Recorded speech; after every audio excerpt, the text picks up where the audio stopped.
okay? Not institutional businesses.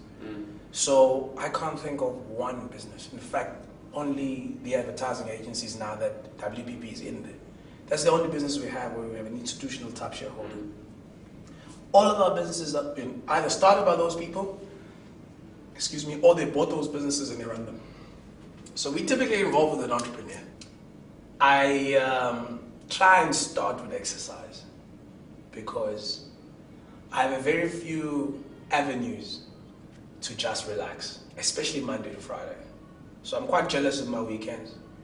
But Monday to Friday, there's a very limited amount of time for me to kind of relax. If I can't get to the gym in the morning, like now it's bitterly cold, so the blankets feel so lovely. I try and do that in the afternoon. I've got a running wife, so it's quite nice because she's forever running, so I just kind of join in and run along. So I try to start with exercise. I never watch television. I joke in the office that I don't watch TV, I watch TV programs. So I have things that I know that at a certain time when I put around or watch that as a joke, I just don't have time for it. But my day kind of starts early. I'm not the late type. What's early? Early for me is if I'm at the office between 7:30 and 8:30. That's my normal day. Okay. If it's early, then it's a 7 o'clock meeting. So I'm on the road at have to be like at 6 o'clock. Yeah. You know, and if I'm traveling, it's even worse. This morning I had to catch a 6 o'clock flight. So there you go. Yeah, before. Yeah. So I try early, but I'm a better late worker than I actually am an early worker. You know, some people start much earlier than I. So I'm the kind of person who can work kind of well into the night. So typically my day starts early, between 7:30, 8:30. I'm in the office, or starting my business day. I try and read a lot to try and catch up on the news. Thank goodness for these mobile devices now. You can get to what's happening around the world. Okay. I like my weeklies, so I like my FMs and FinWeeks. I consume a lot of financial and business news. You know, I'm not the guy who kind of checks share prices or whatever. I'm not a dealer, but I do consume a lot. And I like even if FT. If I can get to an FT 3 times a week, I've done a hell of a while. So I'll just try and find time in the morning to catch up with the news. And then the rest of the day is just going in and out of all sorts of meetings and commitments. Right now, you know, depending on what's currently live. On my computer, I've got a folder called Live. Yeah. On my desk, I have a file called Live because in there, I keep everything that at the time I'm currently doing. Okay. And the minute I finish, it comes off the file, off the online file as well, and it goes into some archive. Yeah. But at any given time, I know the project that I'm currently running. So I've had to become an esteemed project manager because it's a small team, you know, there's only 3 of us. Yeah, and there's so much that's going on. And there's so much that's going on that you gotta manage. And my day then tends to go into the night. So what I'll do is that I'd leave the office at like 7. I get home, have dinner, put my kids to sleep. I have a 1.5-year-old who sleeps at 7:30, I think now. I used to sleep at 6, which made it difficult. And then I have a boy who sleeps at 8. And then I have dinner with the family and everybody just kind of retires. My wife's a business person as well, so we all just go back to the study. And I typically then start again at like 9 o'clock and I'll finish whenever I do. So most of the people that I work with always complain to me that my emails always come at 1 and 2 o'clock because that's what I typically do. So I'm a late worker. Okay. And then what I do with my week is that Wednesday nights are my off nights. I sleep early. Okay. And I sleep, like really sleep, like 8 o'clock, 8:30 I go to bed. Just to be ready for Thursday and Friday. The first one has got to be that one. Yeah. The reason why I recommend the Richest Man in Babylon book is because, see, part of the problem with, or the challenge with reading and trying to encourage people to read is that people have this fixation that reading is this tough thing where you need to invest hours on end reading very thick Steve Jobs books. You don't. Reading is more of a habit, and once you get into it, it becomes a relaxation thing. Like, so sometimes when I want to force myself to relax, I pick out a book, I go chill by the poolside, and I read. And literally, it takes my mind off some of my stresses at work, and I focus on and enjoy the story or the content. Yeah. I like nonfiction. I'm not a big fan of stories. I like the real world too much. Yeah. So I tend to read a lot of business books and a lot of autobiographies, and I'd also like to read a lot of histories. You know, it's amazing, Jason, how much we don't know about the world. And even the things we profess to know about, how much of them we don't really know. You know, like if you talk about the story, I was reading a book. It was written by an Afrikaner journalist who writes for The Star. I've just forgotten his name. The book was called White Power. And the story was taking back South Africa from like 1652, right, all the way to 1994. Okay, so not a book about the struggle, more like a book on South African history. Okay. And hitting all the key characters and what they did and why they did it. And I learned so many things about my country I knew nothing about. I'm reading now, for example, Grameen Bank, that Yunus Mohammed, who started that bank in yes, the Bangladesh. in India, yeah. He's got an awesome story. He's got a really awesome story. I'm still kind of in the middle of it. The impact that an entrepreneur can have in society. Like, yes, he's an entrepreneur, and yes, he eventually makes money. But why he started doing it is because he was a professor at a university in the area, and he was an economics professor. So as an economics professor, you obviously use real life examples to show your children, to show your students, how economics works. You know, scarce resources, unlimited wants, unlimited needs, all that kind of stuff. And as he was kind of studying his environment, he realized some needs. So he did little things to try and help the environment. And he found this one thing of these microloans. And he found that people will pay them back if you do it a certain way. And, I mean, he talks about his book that his default record is 2%. What else have I read? I've read probably most of Richard Branson's books. Right. I really like him. Yeah. I really like him. I like him because he's a human being. He has never professed to be anything that he is not. He's just Richard Branson. Yeah, that's just how he is, and he also built his business on a brand promise. And I have a lot of respect for people who have consistency in what they do. And he's built on the brand promise of Virgin will be the brand that will fight for the consumer, or that will try to make life easier, simpler, cheaper for a consumer. And he's done amazing things as a result of that. I'm not sure about the whole space travel thing. I'm sure it's going to be a lucrative industry one day. But of all the things that he's done to date, all the way from the record company to the airlines, to the gyms, I mean, it's all there for us to see what he's done. Because all of us can talk. That's one thing God all gave us, is the ability to yap. Yeah. So we can talk about what we want to do a lot. Oh, Jason, I've got this great idea. I was thinking, what if we blah, blah, blah, blah, blah. I hear ideas all the time. There are very few people I know who pride themselves on having done it. Even if they lost time, money, friends, but at least they did it. He, Richard Branson, is proof that you're better off just doing it. Yeah. That's why he writes all these books about this. Screw it, let's do it, or whatever he says. There's value in people who can do things. I mean, I suffer from that a lot. I've got tons of ideas, but I never get to doing a lot of the things that I do. So I have a lot of respect for people who actually have done things, even if they failed. Because soon enough, they'll do something that will succeed, just because of hit rate. Whereas if you never do anything, your hit rate is non-existent. I was lucky to be in a family that everybody was a teacher, but everybody didn't want me to be a teacher. Everybody wanted me to be anything else except a teacher. Because they were teachers and they were like, no, not you. You are like the beginning of another generation. Don't be a teacher. You save us from this thing. We did this because we had to do it. Yeah. So I had always had the freedom to dream. And so when I latched onto something I liked, I was in an environment where I was encouraged to pursue it, if you know what I'm trying to say. But one of the biggest mistakes that we do as families and as societies is that we stereotype our kids. And we sometimes even live our lives through them. When it's your time to provide that guidance, whether or not your parents gave it to you, try and give your children just guidance and let them choose their passion, try and support them in their passion. It wasn't easy for me to find the passion. I think I worked at it when there was a spark of something I liked. I pursued it. See, very often we have a spark for whatever thing and we kind of think, oh no, I couldn't do it. Oh no, there's no way I could do that. You know, I mean, I don't know anybody in business. I've never even seen a business. What do I know about business? The only thing I knew about business, in fact, at the time was accounting. I knew about the cash payments journal, the cash receipts journal, the debtors journal, and the creditors journal. And I was told that this world called business, where people pay, they receive, they sell, but they don't get paid, they buy, but they don't pay. That's what I knew. I had never seen what a business was. So I do think that part of the help to get where I am and hopefully to go further was the desire to pursue it. Okay. So back to the point about doing, I would say it's a habit you have to build. you have to work on yourself. You know what I'm saying? You gotta get yourself trained, which means you gotta hang out with the kind of people that are positive influences in your life, not negative influences in your life. You gotta do positive things. You gotta intake positive things. So don't do things that will harm your body, harm your ability to think, harm your ability to function. Because you're doing one thing and one thing only. You're just retracting, you're taking yourself back.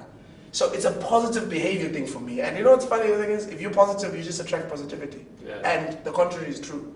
If you are negative and you associate yourself with things that are negative, you will attract negativity. So for me, the most important thing about finding that passion, etc., is about where there is something that you feel at ease with, you feel there's an attraction with. Pursue it. It might just be an idea, but that idea, you may eventually never do the idea, but that journey may have taught you something about yourself. People don't invest in themselves, Jason. That's like the biggest tragedy, and it's free. You don't have to like pay for it for that kind of stuff. You just gotta be in the right kind of circles and consume the right kind of things and stop consuming the wrong things. I think there is definitely a pattern that you can see even amongst the greatest entrepreneurs, and they're not the same kind of people. So the one thing that I think is consistent, and that's something that we should all aspire to, is ethics. I think ethical behavior, you may not be talented in something. You may be talented but be a very lazy worker. But if you're a dishonest person, nobody, and I mean nobody, will deal with you on a sustainable basis. It will eventually end. And that's not how businesses are built. That's not how great businesses are built. Great businesses are built from longevity and sustainability. I mean, we're talking about a guy who lived in the 1870s when he came up with the Model T. It's 2012. There's still an ad on TV about the Ford Ranger or whatever. Why does a business last that long? It's got to be certain principles. So the one thing that I've seen amongst great entrepreneurs is integrity. They may treat people differently. They may express that integrity differently. So others are more rash, and they'll tell you exactly what they think in the boardroom and even swear. I mean, we know a couple of listed companies where CEOs are known for that. But that's still an honest person. That's still a person who will tell you the truth and will deal with situations with integrity, not with BSing around. So, and some other people might do it more diplomatically, as I would. I would try to be a little bit more diplomatic, etc. But the one thing that is consistent, I think, amongst very good entrepreneurs is the ability for their word to be their bond. When they shake a hand and they go to client, I'll send you that email tomorrow. When 5 o'clock is tomorrow, because he's been busy on other things, he goes, you know what, sweetie, I can't make 6 o'clock dinner, I'm going to be there at 7:30. Because I promised this guy, I'm going to send this email now. I'd rather be 10 minutes late than send it tomorrow. But sweetie, he's not going to read it anyway. He's not in the office, no. Because why? You value your integrity. You value the word that you gave to somebody else. Those to me are, that one particular character is probably the one thing I've seen in entrepreneurs. The second has got to be passion. I know we keep coming back to this thing. You know, I have seen people with great ideas that are just not for them. Where you almost wish that this guy would just take this idea, give it to somebody else, and he sits somewhere else, and he has nothing to do with it other than telling him the idea. Because not having passion in your business, see, for us entrepreneurs, businesses aren't just businesses. They are a way of life. It's an extension of who we are.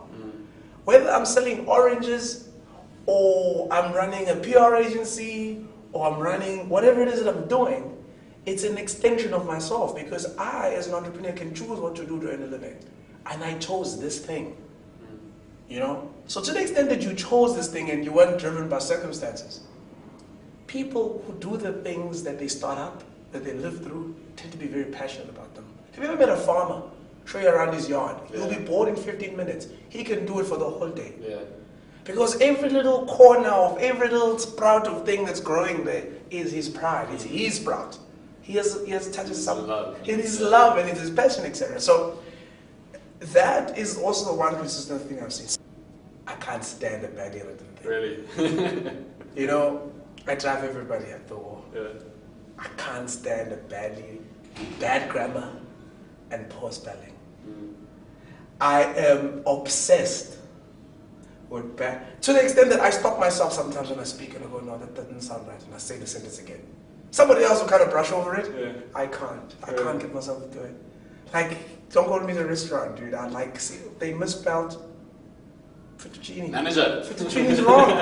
Like, I'm like, babes, look, it's wrong. It's like, yes, we get it, it's wrong. I'm like, oh, how can they do that? I don't think I know enough to even take advantage of some of the opportunities that I see. Like I'll see things and I go, man, I wish I knew how to do that thing. You know, like I'll see a mining thing. I'm like, oh, how I wish I knew how to do that. Or I'd see a property thing.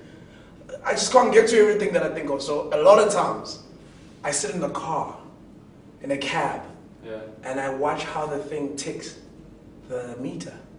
And I think to myself, how do I know that meter is ticking as correctly as it should? You know what I mean? It's going a little bit faster than the last one. Maybe there's a little thing in there that just like charges you just a 0.1% more than the next thing. I wonder how much they generate every year just from that. So I'm constantly I'm frustrated with opportunity. I think the meaning of life is happiness. I've always did. I think that, and happiness, I guess, can be defined in many, many ways. Define where you come from, your religion, money, wealth, material things make you happy, whatever. Let's debate whether they make you happy or not. But I think life, if I had to give one word, it's got to be about happiness. And for me, happiness is passion. So I try by all means to make everything in my life be something I'm passionate about that makes me happy. That's really what I'm trying to do. You know, and I think that if you can find for yourself that which makes you get up in the morning and pursue and not even feel tired or feel like you've had enough and feel like I want to stop.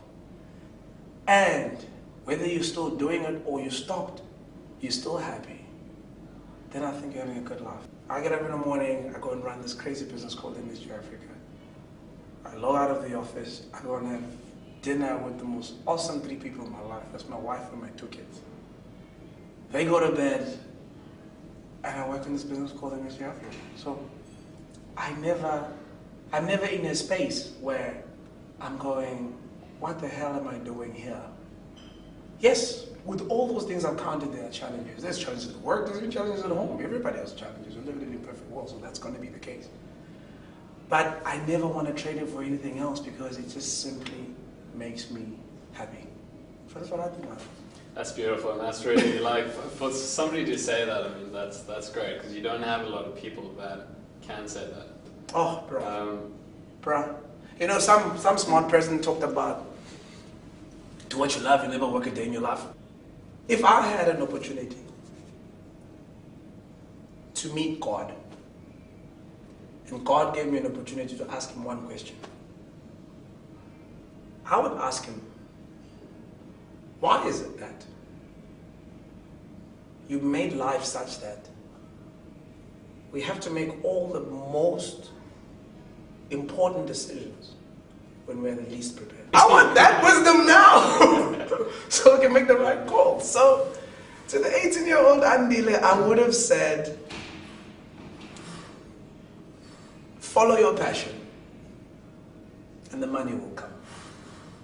That's what I would have said. Whichever way it falls, brother, that's the way it's going to happen. Sometimes, you know, I take the view on things, Jay, that I really give my all to, and I fail at them. Because that's one thing that it took me a while to deal with, and I'm glad that certain events happen in my life, like the listed company, that made me be okay with failure. I mean, until that point, I'd never failed in anything in my life. Nothing. I never failed in school. I've never failed a course in varsity. I've never failed a driving test. I've never done anything that I wanted to do it, and I did it and I failed. And somebody judged me that, no, Andile, you failed. You tried, but no. Until I did that thing at Welco. I just failed. I just couldn't do it. And no matter how hard I tried, I was just not good enough in this thing. And failure teaches you that failure can't be a reason for you not to try. Although success breeds and gives you more and more confidence. So you tend to try more the more successful you are because you just think it ain't no thing. When you hit with a stumbling block like that, you can go all the way down, or you can go, oh, okay. So that's what it feels like. I ain't going back there. So failing at things, I would have also said to the 18-year-old Andile that failing at things is good. Failure is good. It means you're trying. There was 1,009 times that the colonel got no's. It's good because he kept going the 1,008th time, and the 1,009th time, and the 1,010th time he got the yes. But had he not done the 1,009 times, he wouldn't have gone to the 1,010th time. You know what I mean? So failure is probably one thing that's a little bit underrated. And I don't even think a lot of people write about it. I think the temptation, I guess, is to write about success. But a lot of us fail. And failure, unfortunately, can just bring you all the way down. Even though, had you just got up one more time, maybe that was your time. I think the one positive effect it had, it made me more human. Because I think a lot of us can let all of this business stuff and a little bit of success start messing with our humanity. It made me a lot more human. And secondly, it made me realize another positive. Funny thing is that after such a bad experience, all I can think of are the positive things I learned from it. I can't think of a single negative thing other than the hurt I felt when doing it. The other positive thing is that I learned the power of entrepreneurship in society. You see, had we not invested in that business, the reality was that those people would have been out of work a year before, frankly. And at that time, there were 300 people. In us managing the business smaller and smaller and smaller, and being open to those guys, a lot of them kind of moved on and found work elsewhere. But when it all stopped, we suddenly had 120 people without work. That's it. That's it. They are no longer productive. They are unemployed. They generate nothing. They can't feed their families. They're suddenly on that day, or that Friday afternoon at 4 o'clock, they're below the poverty line. And it made me realize how important entrepreneurs are in any society. Because somebody must start a business that employs these people. Somebody must grow a business. Somebody must win a contract in China or wherever that's going to manufacture something so that those people can work in it and be employed again, gainfully employed and responsible citizens of society, and not contribute to social ills and crime and many other things. Business does that. Entrepreneurs do that. Not prisoners, you know. Business does that. So it also made me realize just how an important a role, I guess, my chosen career and passion fulfills in society. Because sometimes you can stress about clients every day or whatever. Yeah. You can lose some of that. You can lose that realization that these 4 people I employ in my little agency here, I am the only source of income. Yeah. If this doesn't work out, that's it for them. They got to start from scratch. And chances are there's no work because that's all they know is this industry. So if my business is going through crap, others are too. So clearly this person's not going to get a job if I can't keep them. So other than being more and more humane, I think it taught me the value of what I do for a living and the impact that it has on broader society. So yes, Andile wants to be successful. Yes, Andile wants to be diabolically successful. But that pursuit of my success, I understand now more than ever that it means I take along so much more success and other people's success. And if I don't succeed, other people don't succeed. So that's what it taught me. I'm not going to give you the damn rhetoric that, hey, do things for yourself, don't wait for government. The bottom line is that any government in the world, their job is only one thing. One thing and one thing only. Is to facilitate an enabling environment for people to succeed. So, take people who have a natural inclination to want to succeed.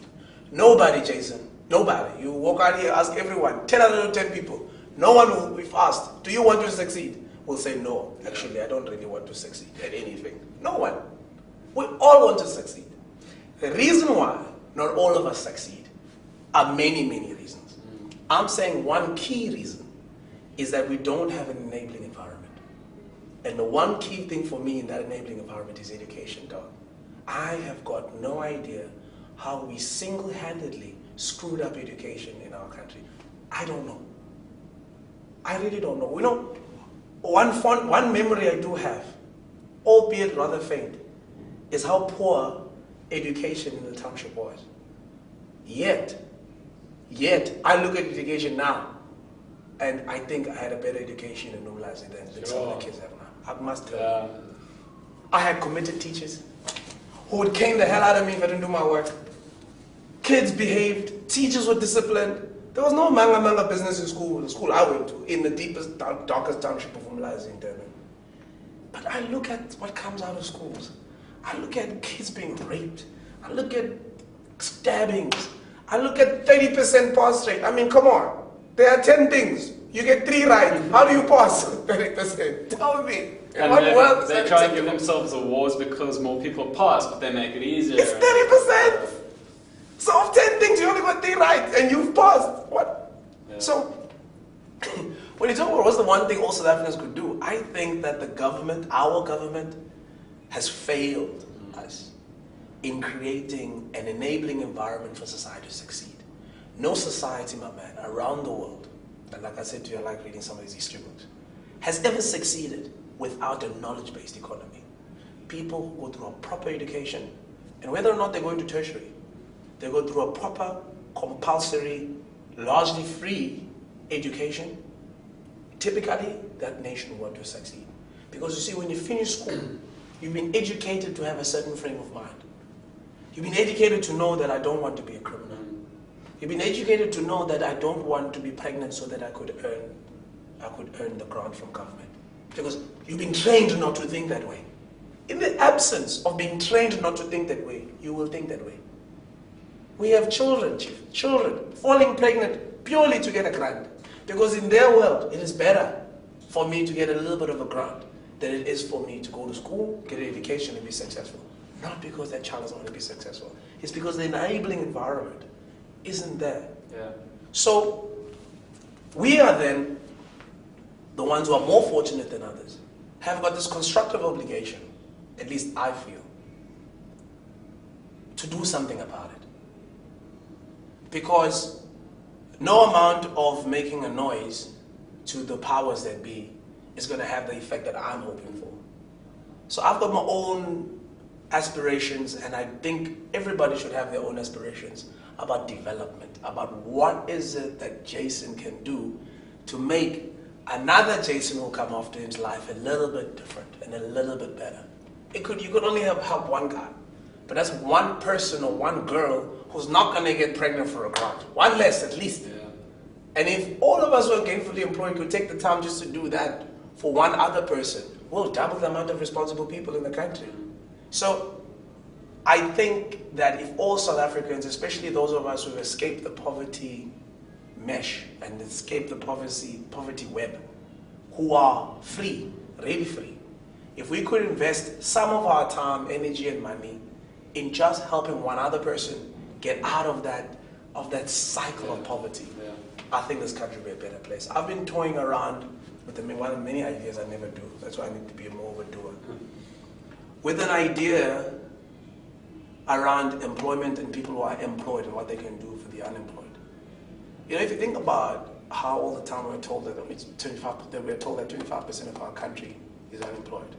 And apparently if you add the people who have not been working, it gets to about 38%. We'll stop looking for work, sorry. Okay, so you know, unemployment is defined as actively, without work, actively seeking work. And there's a third element. Yeah. So the actively seeking work so people who stop looking get excluded from the number. So 25% excluded. So those that have given up. Those that have given up are staying at home now and they just stop looking for work, they're not called unemployed in the statistics. But if you add that number, it's 38%. Okay, that's 40% of the country. The bad news is that that's 40% of the country. The good news is that 60% is employed, gainfully so. So if 60% of the country is employed, and all of us who are employed could spare 10%, 5% of our money to help someone else get even a decent education. You know, education is an amazing thing, brother. You don't have to be a rocket scientist to be educated. Education, good education, just gets you to think differently. When faced with the option, do I fall pregnant to get a grant, or do I keep applying for bursaries because I want to go to school and have a better life? When you've gone through an education, that's not an option. Because it's just preposterous to you. It's like, oh, why would I do that? But if you had no education, none, that looks like a hell of a good idea. So if we, the working, can help the ones that are even still going through the system, just those, the next class, the class that graduated last year out of high school, What are they doing? How much education have they had to not go this route and go that route? So, if you talk about social responsibility and stuff, I'm quite clear that my life would have been meaningless if I have not had the opportunity to at least help somebody else escape, for me, that poverty trap. I think often we have opportunities like you've helped me do a couple of times before, where you can motivate people that are already on their way in their careers. They either just finished university or started working or whatever. That's good. I mean, that they may achieve more than they would have thought because of the motivation you give them. But I think way below that, there's a whole population that we're missing of people that just don't have a good enough education to walk away and say, hey, I can't do that. That doesn't make any sense. Why? Because I was taught differently. Yeah. I was taught that I gotta be responsible and do this. Yeah. You know, that's what education, for me, education, you know, we talk about apartheid, we talk about black, white.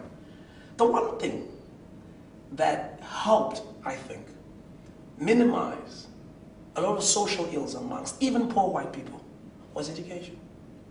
As a percentage. So if you took a percentage of poor white people, and you look at how much of a percentage are the criminals, etc., that like they're really, because they're there. But as a percentage of the population of the poor whites, not the guys who had it fine, the really poor ones. The reason why there was such a small percentage of the population, I put it to you that it was because of a superior education. As in a higher percentage or a higher number or higher proportion came out of the schooling system and thought, I'm not going to rob people. I'm going to go and find a job. Now for them, a job was the railways. It was working at the post office at Telkom, connecting lines. It was digging trenches for freaking railway lines. It wasn't the most It wasn't the most amazing work. But the education, the minimum education they had, made them realize that for me to be a responsible citizen, I need to be gainfully employed, not robbing people. That's what we don't have amongst our people today, black people particularly. We don't have the schooling that makes them finish and they go, I want to do this for me, not because I'm a great person, but because this can't be an option. Instead, we've got people who come out of school and they actually think that's an option, and we blame them for it. It's not them.